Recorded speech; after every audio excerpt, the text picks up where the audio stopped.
निर्मली, बिहार। ये नाम सिर्फ एक जगह का नहीं, ये कोसी की धाराओं के साथ बहती एक कहानी है, जहां हर चुनाव एक पहेली की तरह है। आज हम सिर्फ आंकड़ों की बात नहीं करेंगे, बल्कि हम एक राजनीतिक किले की दीवारों के पीछे झांकेंगे। एक ऐसी जगह जहां दशकों से सत्ता का समीकरण बदला ही नहीं। चलिए इस पहेली को मिलकर सुलझाते हैं। तो आज हम निर्मली के इस सफर पर कहां-कहां जाएंगे। हम इसकी जमीन, इसके लोगों से शुरू करके उन आंकड़ों तक पहुंचेंगे जिन्होंने 2025 के चुनाव की कहानी लिखी। हम ये भी समझेंगे कि ये अभेद्य राजनीतिक किला आखिर बना कैसे, और इससे भी जरूरी वो कौन सी रणनीतियां हो सकती हैं जो इसे चुनौती दे सकें। और आखिर में हम ये सवाल पूछेंगे कि निर्मली का भविष्य क्या है। देखिए, किसी भी जगह के वोट को समझने के लिए ना, सबसे पहले वहां के लोगों, उनके दर्द और उनकी उम्मीदों को समझना पड़ता है। निर्मली की राजनीति बंद दफ्तरों में नहीं, बल्कि खेतों में, कोसी नदी के किनारों पर और उन सामाजिक दरारों में तय होती है जो रोजमर्रा की जिंदगी का हिस्सा हैं। निर्मली की पूरी कहानी समझिए कोसी नदी के इर्द गिर्द घूमती है। पीढ़ियों से ये नदी यहां जीवन देती भी है और सब कुछ छीन भी लेती है। इसी वजह से इसे बिहार का शोक भी कहा जाता है। यहां जिंदगी और राजनीति दोनों ही नदी की इन अप्रत्याशित धाराओं से बंधी हुई हैं।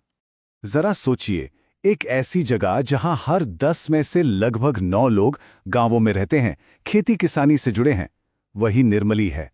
ये 88% सिर्फ एक नंबर नहीं है, ये वो सच्चाई है जहां अर्थव्यवस्था जमीन से जुड़ी है और लोगों की जिंदगी अक्सर सरकार के वादों और योजनाओं पर टिकी होती है। यहां निर्मली की एक बहुत गहरी सच्चाई सामने आती है। जहां करीब 71% पुरुष पढ़ लिख सकते हैं, वहीं महिलाओं में यह आंकड़ा सिर्फ 42% है। अब ये जो फर्क है ना, ये सिर्फ पढ़ाई लिखाई का नहीं है, ये सीधा सीधा राजनीतिक है।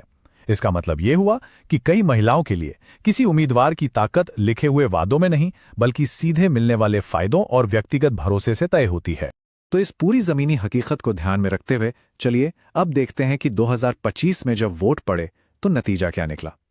आंकड़े झूठ नहीं बोलते, और यहां वो हमें 3 हिस्सों में कहानी सुना रहे हैं जो निर्मली की आज की राजनीति को साफ साफ दिखाती है। इस चुनाव से ना 3 बड़ी और साफ बातें निकल कर आईं। पहली, ओबीसी और एबीसी वोट बैंक को बांटने की जो भी कोशिशें हुई वो नाकाम रहीं। दूसरी, रिकॉर्ड 73% से ज्यादा वोटिंग हुई और इसका सीधा फायदा सत्ताधारी को मिला।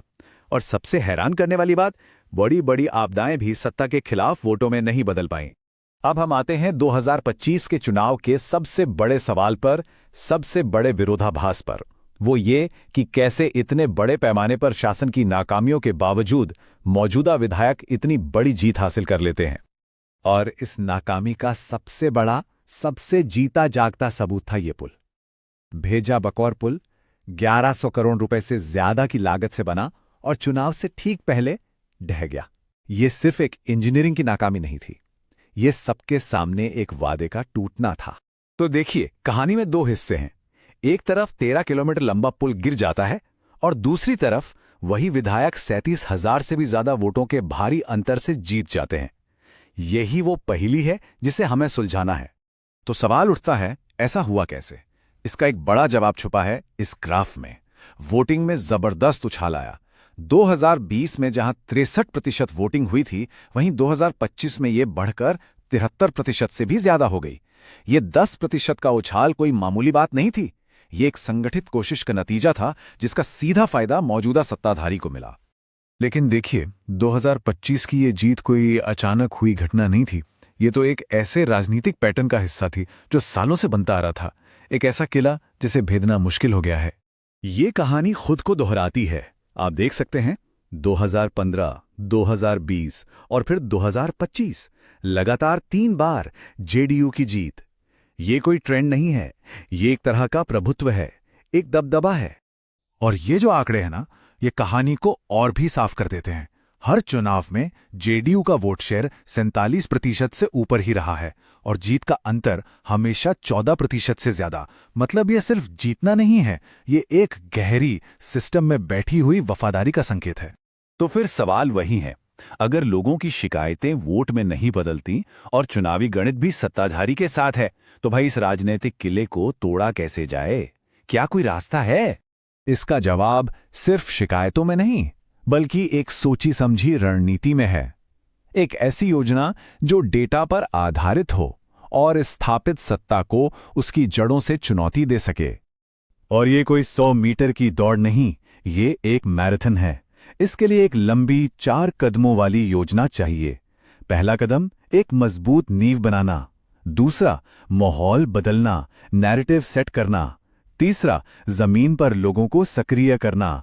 और आखिरी कदम, चुनाव के दिन ये पक्का करना कि हर एक वोट गिना जाए। और इस पूरी रणनीति की नींव में है डेटा। लेकिन कौन सा डेटा? ऐसा डेटा जो लोगों के दर्द को सामने लाए। मिसाल के तौर पर ये आंकड़ा देखिए, 60% से ज्यादा महिलाएं एनीमिया यानी खून की कमी से जूझ रही हैं।